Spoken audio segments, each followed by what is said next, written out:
Oke, baik. Salam pembebasan. Kembali lagi bersama kami, podcast Lingkar Studi Ideologi. Pada kesempatan kali ini kita akan membahas bagaimana sejarah pergerakan reformasi khususnya di Sumatera Utara. Tentu berbicara tentang reformasi, Sumatera Utara, Medan merupakan salah satu motor yang mengadakan gerakan-gerakan terjadinya reformasi di Indonesia. Pada malam hari ini kita telah bersama salah satu tokoh motor penggerak reformasi di Sumatera Utara, yaitu Bang Herwin Nasution. Selamat malam Bang. Selamat malam. Gimana kabarnya Bang? Sehat? Baik. Oke. Nama Bang Herwin mungkin sudah mulang-mulang buana. Baik itu di gerakan mahasiswa sampai di gerakan buruh ya Bang ya. Ya. Namun ada satu hal yang agak lucu sih Bang. Ya. Lucunya nama Abang sudah besar di internasional, di nasional, tetapi di asal Abang belum Bang. Ya. Khususnya di Tapanuli bagian selatan. Tapi kali ini Bang, kita akan membahas bagaimana sih tentang reformasi, keadaan di tahun Orde Baru, di tahun Soeharto menjabat, khususnya di Sumatera Utara. Bisa nggak Abang berbicara untuk meromantisasi gimana keadaan pada saat itu, Bang? Ya. Saat itu keadaannya memang sangat mencekam, jauh dibandingkan yang sekarang setelah reformasi. Zaman itu kita kelompok diskusi mahasiswa selalu wanti-wanti kepada aparat. Zaman itu aparat cukup represif terhadap aktivis mahasiswa. Pasca gerakan mahasiswa Malari tahun 74, ada trauma terhadap gerakan mahasiswa. Makanya diberlakukan ketika itu NKKBKK. NKKBKK, iya. Jadi pihak kampus justru berlakukan NKBKK itu mengejar target kuliah. Makanya ada sistem DO. Kalau nggak tercapai waktunya, mahasiswa di DO. Banyak korban kita itu. Jadi mahasiswa untuk mengejar SKS namanya, tentu belajar sungguh-sungguh, tidak bersama dengan rakyat. Kalau bersama dengan rakyat mahasiswa, tentu waktunya termakan untuk gerakan mendampingi rakyat. Jadi begitu juga dengan aparat keamanan. Zaman itu kumpul-kumpul 5 orang harus melapor ke aparat. Kalau nggak lapor ke aparat, dianggap diskusinya minimal dibuarkan, aparat berhak menangkap, menginterogasi. Jadi aparat keamanan justru tentara zaman itu ditangkap di Laksus, di namanya terkenal Laksus, sama dengan Bakor Transda. Kalau ditangkap Bakor Transda, diinterogasi Laksus, ada istilah kami, lagu terkenal waktu mahasiswa.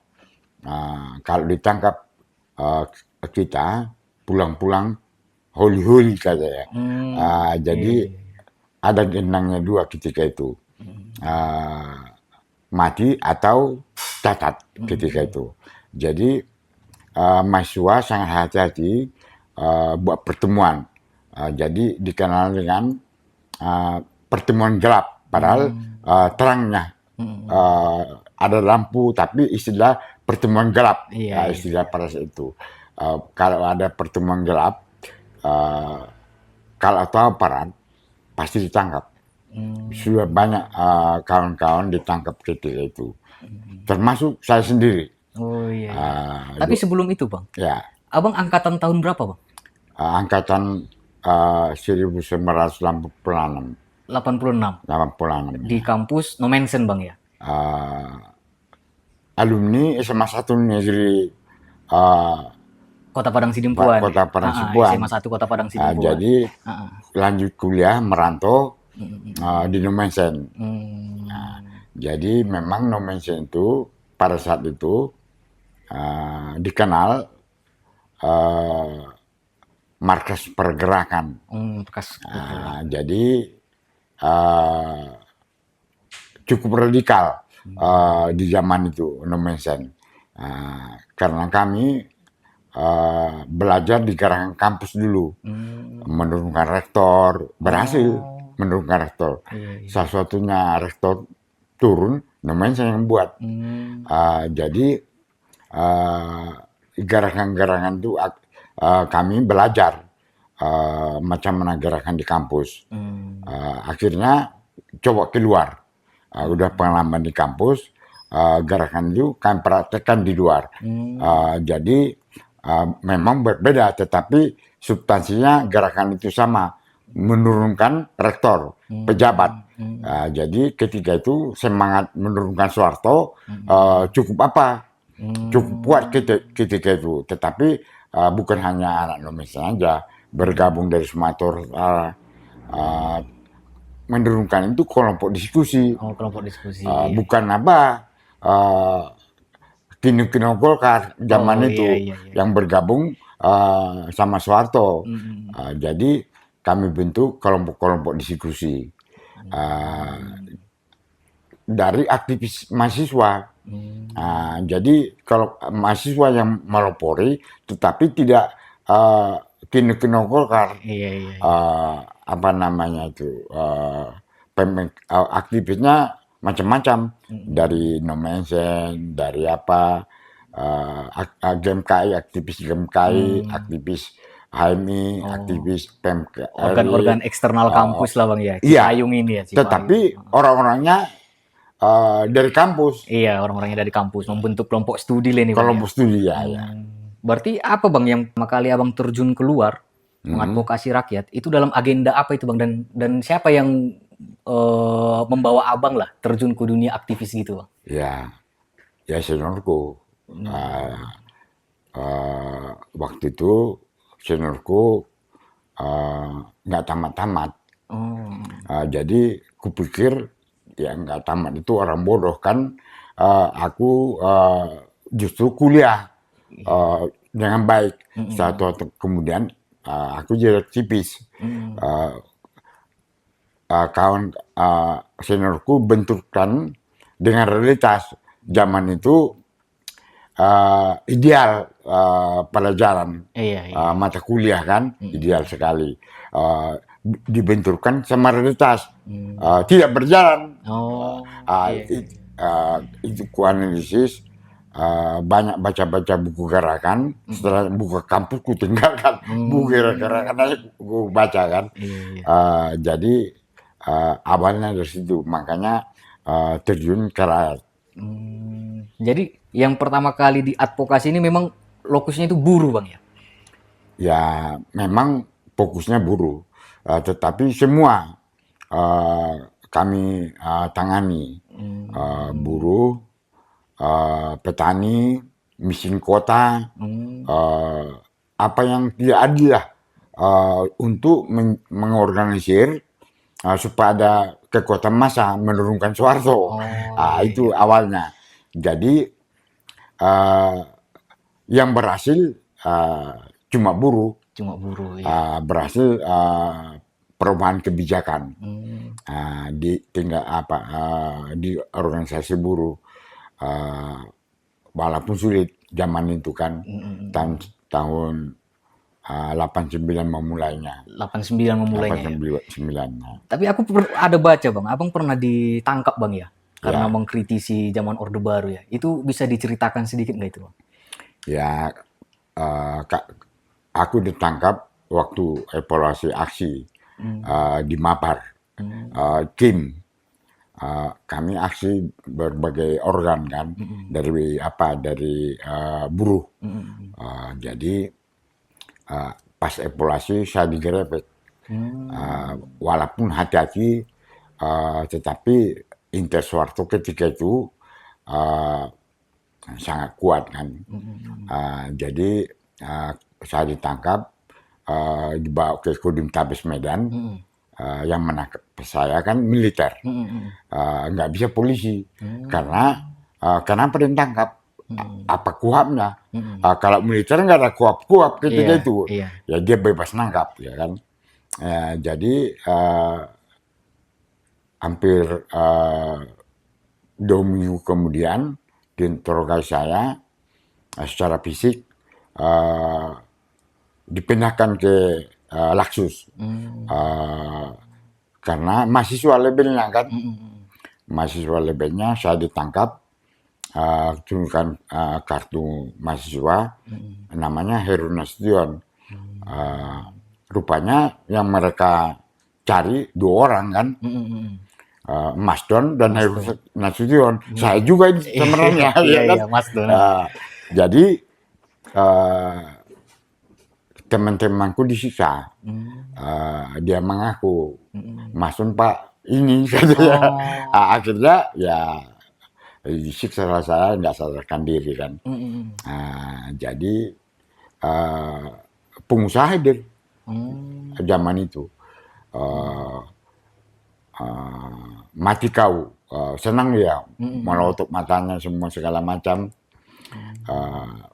Hampir mirip, kubayangkan zaman itu PKI, begitulah penyiksaannya itu. Penyiksaannya. Hadir pengusaha, tunjukkan militer bahwa ada uang, berapa nangkap paku, cincin tunjukkan, kalung tunjukkan, itu hasil dan nangkap kau katanya. Ya aku diam aja, ngapain ya. Zaman itu hilang saya kan, dicari-cari di mana-mana, ke Laksus pergi, keluarga pergi, nggak mengaku orang itu saya di Laksus kan. Betul-betul hilang lah, nggak ada kabar berita. Itu kejadian sebenarnya.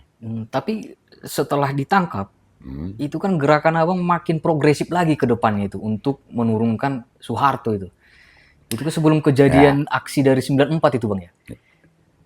Yang ya, abang 92 aku ditangkap. Abang ditangkap 92, lalu memotori aksi buruh tahun 94. Aksi buruh ini kan paling besar di Indonesia ini bang.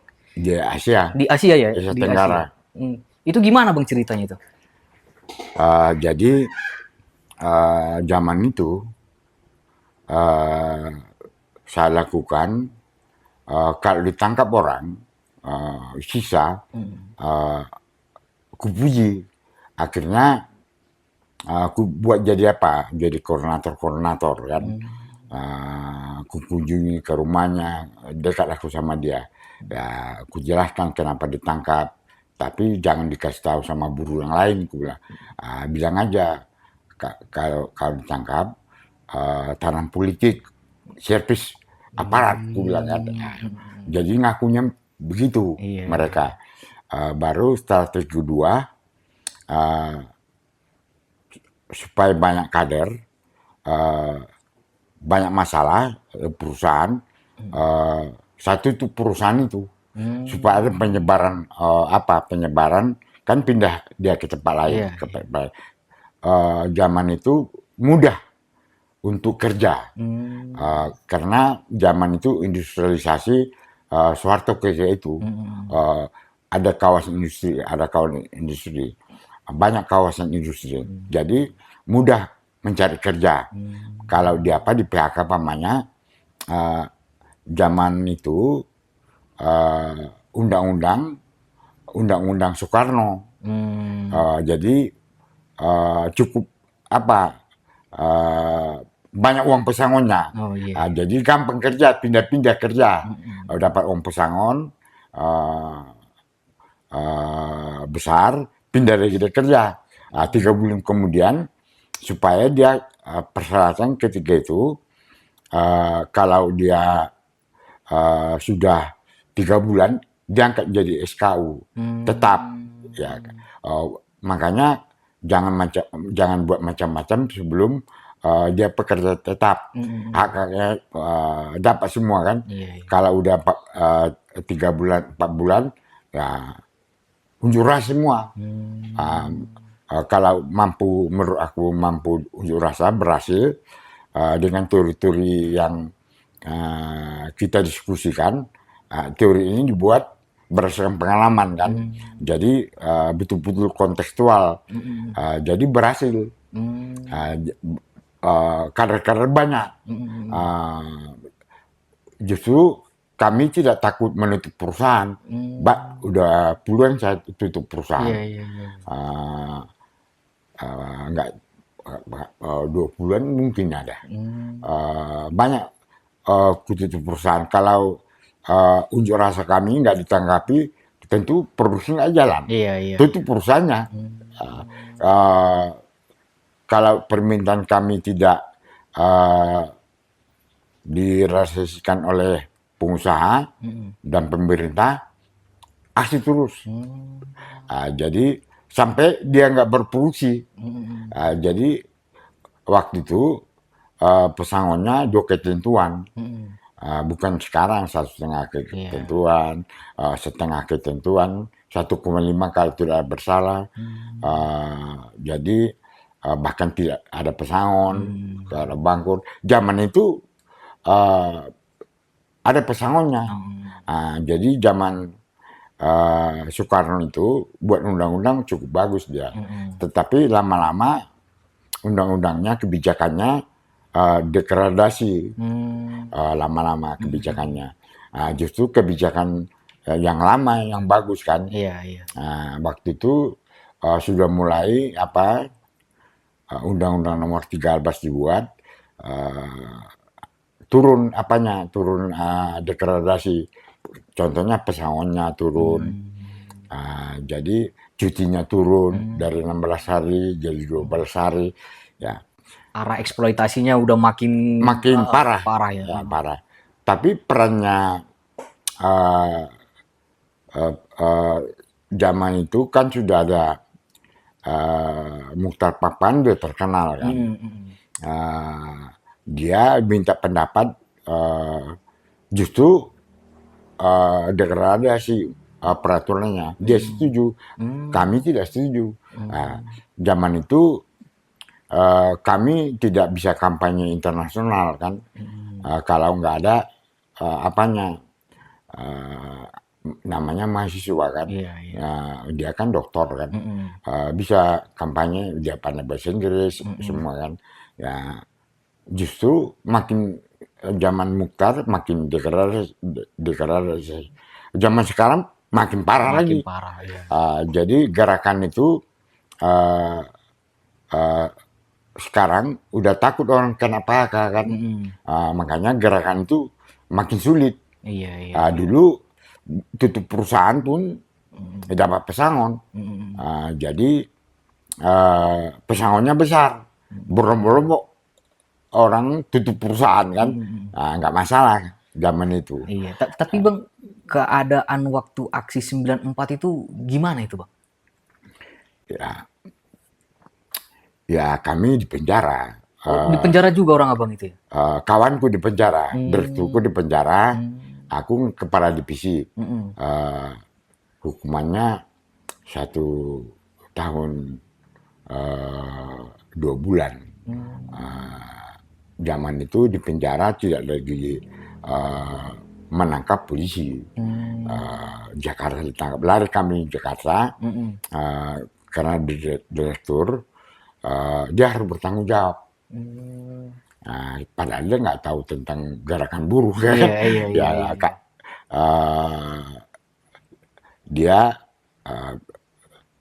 ditangkap karena lari. 2 orang kami ditangkap di penjara. Ada 1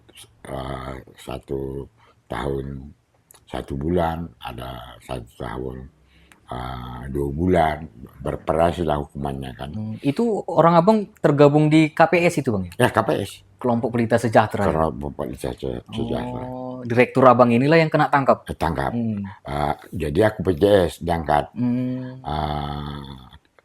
1 tahun kemudian bebas dia, berganti direktur. Karena pemahaman dia kan tentang gerakan buruh, dia kan dosen. Iya, iya. Masuk dia pakai KPS, dia pengurus, tetapi nggak pernah ke basis dia. Jadi zaman itu siapa pemimpinnya itu yang bertanggung jawab.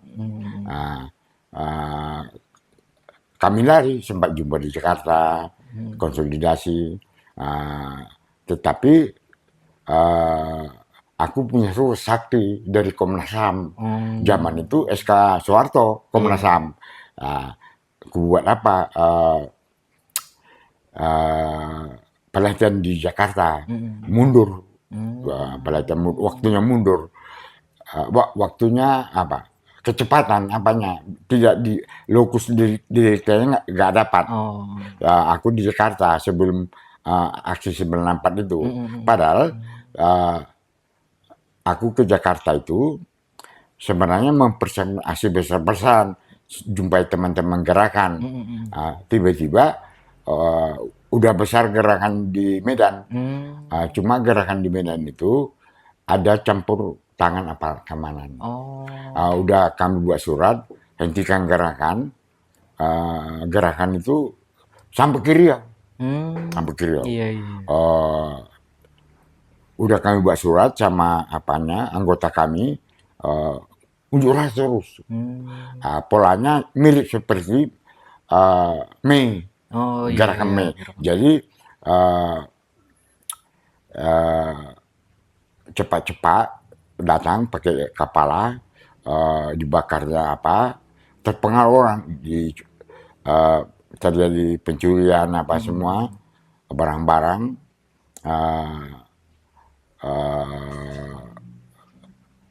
Cepat-cepat itu kami tahu, intel macam-macam aparat. Jadi terulang lagi Mei. Terulang lagi berikut-berikutnya. Belajar dari gerakan kami sebenarnya. Jadi saat itu pertemuan politik kan, gerakan politik, jenderal-jenderal ini bersaing untuk jadi gubernur. Jadi kesempatan supaya kacau, supaya gubernurnya turun kan. Jadi aksinya itu ke kantor gubernur. 2 hari. Hari kedua aman. Kami ulangi lagi hari kedua kan. Di situlah bentrok. Kami disalahkan. Ada surat beredar. Kami PKI. Gitu-gitulah. Makanya pembakaran terjadi, kacau lah. Hitam kota Medan itu dulu kan. Pembakaran mana-mana pembakaran kan. Jadi setiap kawasan industri yang tidak kawasan industri banyak penjarahan. Jadi kami disalahkan. Makanya kami dicari-cari. Mukhtar Pakpahan ketika itu buat statement, saya bertanggung jawab kasus Medan kan. Aksi 94 ini gitu. Aksi 94. Jadi dia sasaran. Kami pun sasaran. Iya. Tahu intel-intel kami bergerak kan. Lagu-lagunya sama, apanya sama. Tapi Mukhtar mengatakan saya siap bertanggung jawab. Ketika itu kami mahasiswa semua. Jadi ya nggak mungkin sebesar Asia Tenggara. Perdana Menteri Li Peng buat surat sama Soeharto, karena syarat gerakannya Cina, lari Cina dari Medan. Semua penuh pesawat ya kan, supaya mengamankan diri. Padahal sebenarnya sama ada koran bertemu Pangdam di koran itu di Singapura. Minta jatah supaya pengamanan. Pihak itu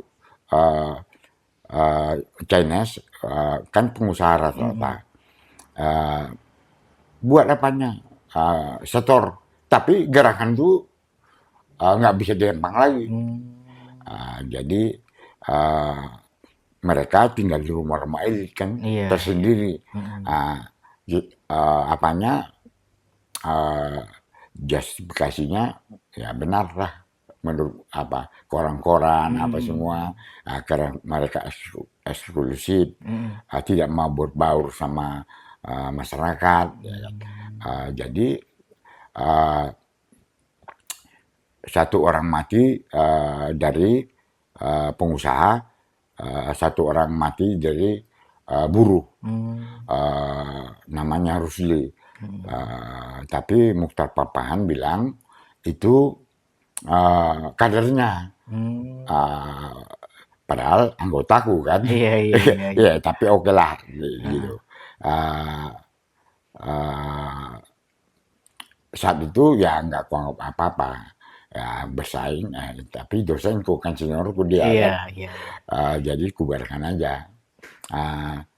Toh juga dia ditangkap sebelum tahu aku apanya, kenapa ditangkap. Iya. Lama-lama tahu aku kan.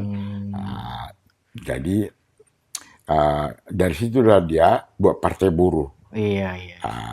Jadi Gerakan 94 partai buruh dia. Tapi dia tidak tidak terpilih, tidak lulus partainya. Iya. Jadi saat itu ditawarkan dia PDP supaya jadi menteri perburuan. Ya nggak mau dia. Ya buat partai kan presiden. Iya, betul. Dia presiden, mau dia. Aku ngomong sama dia, abang Kristen makan babi, HKBP lagi, kan. Nggak bisa jadi presiden. Nggak, dia bilang sama aku, kau nggak ada iman kau, minta dulu di tangan. Iya, iya, iya. Presiden nggak di tangan kan. Ku bilang zaman itu berapa pejabat dari Medan, ku bilang kan, minimal Kanwil apa semua ya nyusun kekuatan sebelum masuk partai politik. Iya, Ya, iya. kan? Makanya aku nggak setuju, itu pendekatan atas semua, bukan bawah kan. Jadi itulah gerakan itu sejarahnya. Di Gerakan 94 itu yang menjadi motornya memang KPS ini. KPS ini ya yang menjadi motor gerakannya. Memang karena pada saat itu serikat buruh kan cuma satu ini, Bang. Di zamannya Soeharto kan serikat buruh itu nggak boleh kan.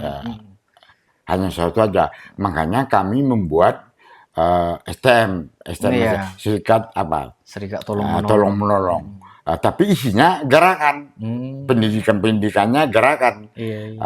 Tapi supaya di Medan yang ada STM, kalau serikat tolong menolong, kalau di Jawa nggak ada. Jadi Jawa belajar ke Medan. Oh, Jawa belajar ke Medan. Medan, Surabaya, Jakarta, Semarang, Bandung, belajar ke Medan. Kami pun jaringan di Indonesia, belajar ke Medan jadinya. Kok bisa gerakan itu terjadi? Ya belajar untuk ke Medan berbulan-bulan itu.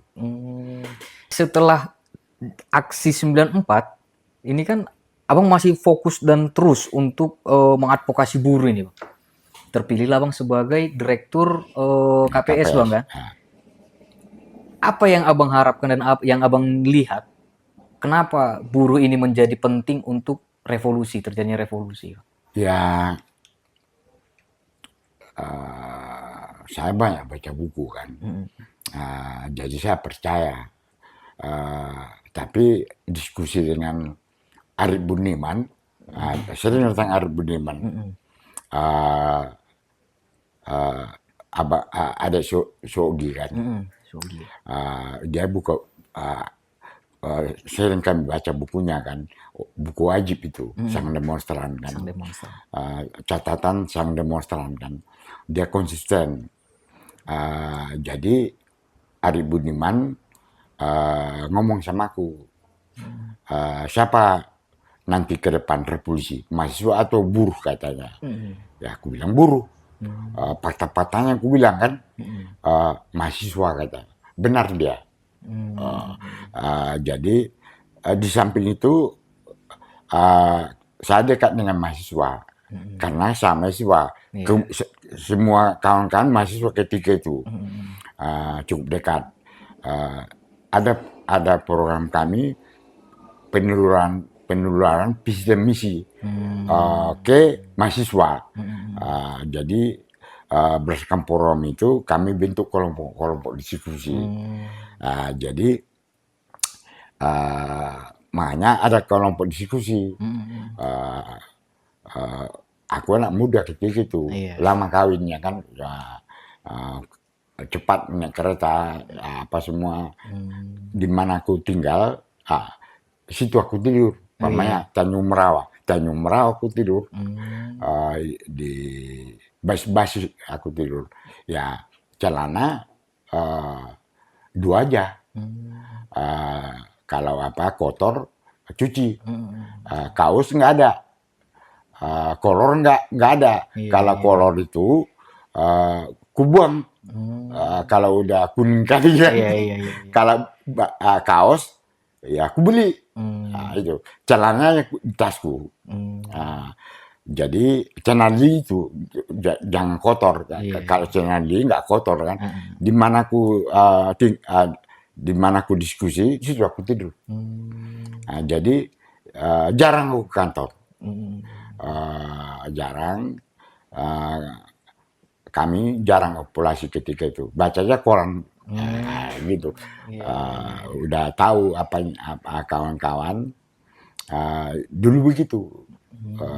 Enggak populasi rapat apa semua. Justru mobilitas itu tinggi. Jadi aturannya secara teori aksi represi. Tetapi kami saat itu melanggar itu. Lama-lama kami tahu kan gerakan masif. Jadi apa yang kami lakukan yang penting membantu rakyat. Nanti rakyat kan jadi basis. Penyadaran ini Bang ya, konsep penyadaran. Jadi pendidikan kami pun penyadaran semua. Jadi muncul gerakan itu, apalagi buruh. Mahasiswa pun. Jadi mahasiswa itu sama kan di buruh. Ada yang lulus, ada yang tidak lulus kan.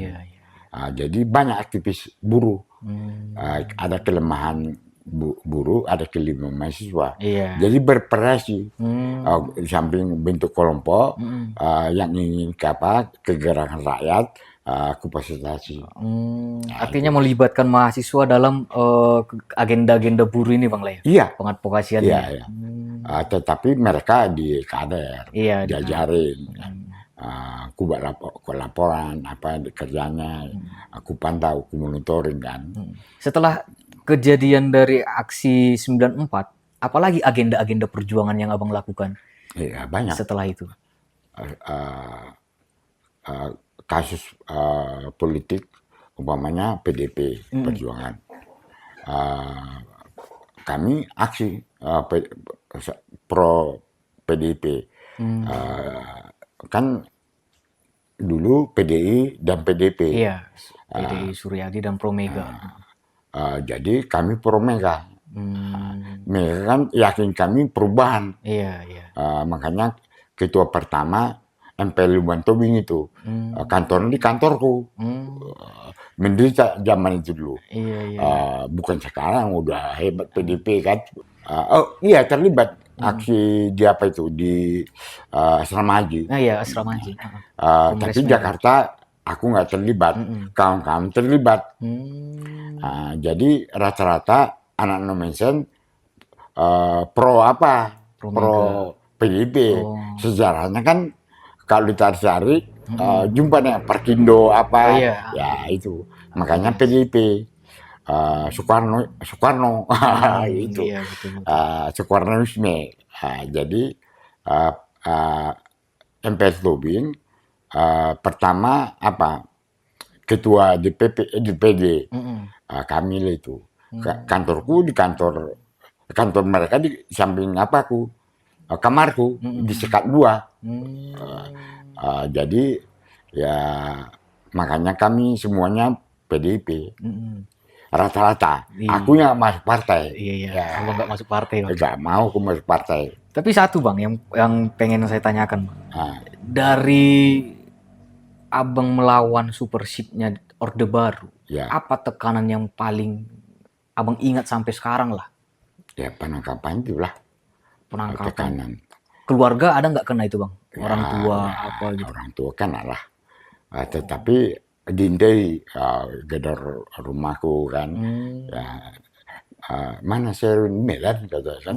Nggak kenal orang itu. Iya. Ya, pikir orang teman-temanku apa semua.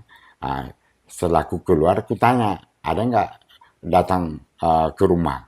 Orang itu rumahku di Simpuan. Orang intel lah. Iya. Orang intel. Dia tahu apanya bapakku apa kerjanya, tahu semua. Mamaku kerjanya apa. Malah keluargaku yang dekat tahu. Tahu mereka. Dibilang itu dia apa di waktu aku tahan, bapakmu ini apamu adikmu ini gitu. Dibilang waktu aku tahan. Makanya mendalamkan aku. Jadi zaman itu kan udah tahu sasaran keluargaku. Intinya aku khawatir. Jadi ancaman begitu ada. Jadi tetapi buat aku semangat. Dulu kawan-kawan aktivis dari Jawa semua, Jakarta, mahasiswa, Bandung, Surabaya, Semarang, Jogja, datang ke apa? Ke Medan. Unjuk rasa mereka di Bakor Tanah sudah, di DPR. Ya membuat aku semangat kembali. Jadi kawan-kawanku solidaritas sama aku. Ya kami justru nggak ada HP zaman itu. Solidaritasnya serius zaman itu. Mereka datang ke Medan. Kenapa mahasiswa ditangkap kayak? Dicepak rambutnya kayak kan?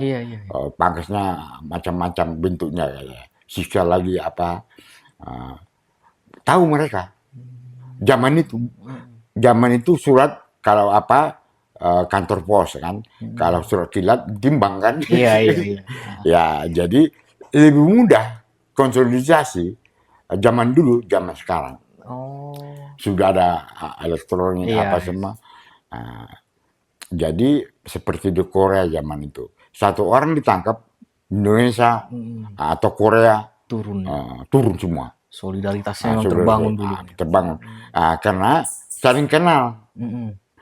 Sering berkunjung. Aku sering berkunjung ke Jawa kan, pelatihan di Jawa atas nama mahasiswa, ke buruh. Teman-teman ini juga terlibat di serikat buruh, tapi tidak masif seperti aku kan. Jadi tangkap aku, ya mereka solidaritas. Datang ke Medan, naik LS. Zaman dulu naik LS semangat kali. Kalau sekarang kalau nggak naik pesawat nggak mau itu.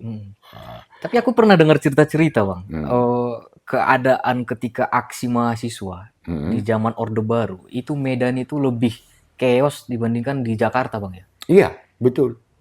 Makanya wartawan semua nasional internasional ke Medan. Itu Wiranto ketika itu Panglima kan. Dia bilang, saya jamin keamanan mahasiswa aksi boleh di kampus masing-masing. Di dalam kampus? Di dalam kampus. Dia bilang begitu. Ya, kami keluar dari kampus, ITM yang pertama. ITM yang pertama, kemudian nyusul yang lain-lain. Kan? Jadi tidak mampu lagi ketika itu aparat mengapakan massa. Kami dipecah-pecah masanya, dikurung masanya. Dulu IKIP dikurung. Waktu itu kami bilang Universitas Kelewang, Siamaraja, itu masih hidup dulu, dikurung. Satu kampus dikurung. Tapi penghubungnya kami bentuk supaya macam mana naik kereta semua kampus kan. Jadi di mana parahnya ketika itu terjadi pelecehan seksual di IKIP. Oh, iya. Dikurung satu aparat kepolisian melakukan pelecehan. Kami edukan itu ke APIK, Apik ya. nama lembaganya. Jadi hukum orangnya kan, dapat orangnya. Tapi lama itu aksi-aksi apa semua masa. Jadi kurung ketika itu termasuk USU. Jadi kenapa lolos? Karena penghubung ini. Nah di sana sudah dikasih tahu informasi sama Nomensen kan. Di sana begini, di sini begini. Kami datangi setiap kampus. Kami datangi. Kedatangan kadang-kadang ada jumpa di jalan, udah lewat orang itu kan. Jadi USU terisolir, kan luas USU itu kan. Datang kami ke sini, ke situ rame-rame ada program, tapi Nomensen yang paling besar kan. Terjadi apa? Ketika itu aparat semua kedai-kedai itu di perambulan dipukuli, orangnya pun dipukuli, apanya pun dipukuli. Aparat yang mukuli ini? Aparat. Jadi dibantu rakyat kami. Iya. Dibantu rakyat. Jadi disitulah pembakaran apa itu, sepeda motor aparat itu, 2 itu, sepeda motor besar. Iya. Jadi disitulah aku lihat apanya, masa itu nggak terkendali. Mereka macam berakuda itu, hampir macam tank kan. Dibalik kanan beratnya macam mana tuh? Dibalik kanan itu, hore-hore kayak. Jadi jebol lah orang itu ke DPR. Titik kami DPRD. Jadi berapa hari kami kuasa itu? Mungkin 10 hari. Kantor DPRD provinsi. DPRD provinsi. Orang nggak ada lagi. Iya. Kami yang berkuasa di situ, mahasiswa. Ikan DPRD itu habis, apa semua. Kami masih sendiri. Nyumbang rakyat, petani nyumbang semua, nyumbang. Ikut terlibat aksi. Kami kuasa itu. Iya. Jadi ikannya pun habis. Kan ada kolam-kolam di apa itu. Iya. Dulu. Makan ikan, ya apa ambil aja, dari situ ambil aja. Makanya sekarang nggak ada kolam ikan. Tapi memang Bang, di zamannya Soeharto ini kan seluruh organisasi agama pun dikontrol juga ini kan. Betul. Dikontrol. Betul. Abang bisa cerita nggak sedikit tentang KSPPM ini Bang? KSPPM memang dulu Senababan. Patronnya kan. Dia Purus dulu. Dan dia bisa mengapa rektor zaman itu. Tapi ada laporan kan. Jadi pecah rektor, ya kami laporkan sama dia. Pada kami mahasiswa, dia doktor kan. Dia termasuk pengurus ketua gereja sedunia, ketuanya. Jadi padahal zaman itu sempat dia penasehat Soeharto zaman itu, tetapi Soeharto menghabisi dia. Tidak jadi Purus, makanya pecah. Kelompok Simanjuntak, kelompok Senababan. Jadi kami mempertahankan dia. Makanya Mas Yono Mensen mempertahankan dia aksi ke gereja, perebutan gereja dulu. Sama siapa? Sama Simanjuntak. Simanjuntak kami sebut Monjo, Monyet Jonjong. Kan dia aparat SK-nya di aparat. Diangkat dia, Bakortanas dan mengangkat dia. Masa tentara yang mengangkat dia? Militer ketika itu campur tangan. Itu yang aku bilang. Makanya kami perjuangan Senababan. Mahasiswa, aktivis, pecah itu tentara angkatan laut berpihak sama kita itu. Iya, angkatan laut ya. Ya. Jadi cukup banyak meninggal itu, Oh. banyak mati. Islam juga dukung dia, Muslim. Karena asasi Muslim, Katolik nggak ada hubungan dengan dia. Ditangkap Muslim, ditangkap Katolik, ya, termasuk saya, Iya. Angkola, aku dukung itu.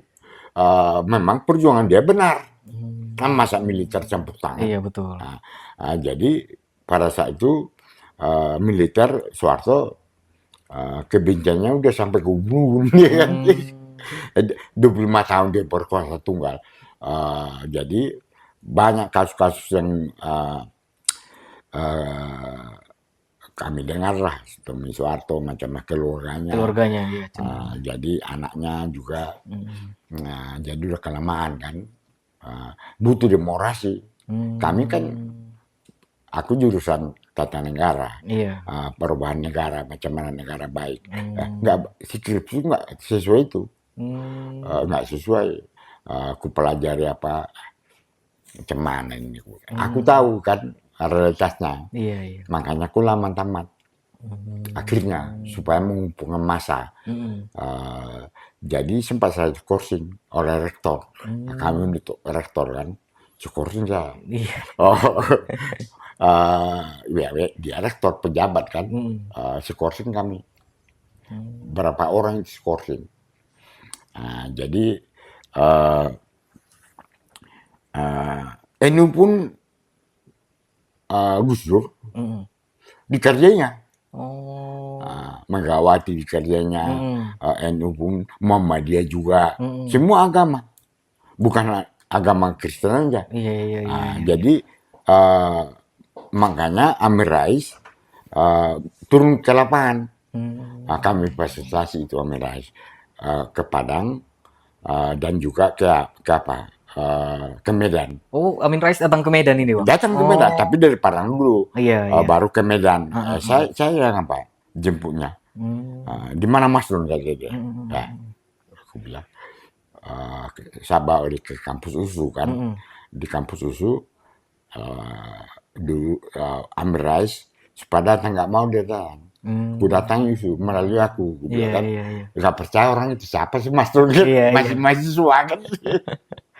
Jadi dosen-dosen, Topan Damani, Irwansyah, apa semua, banyak master dan dokter dia sekarang kan, nggak percaya.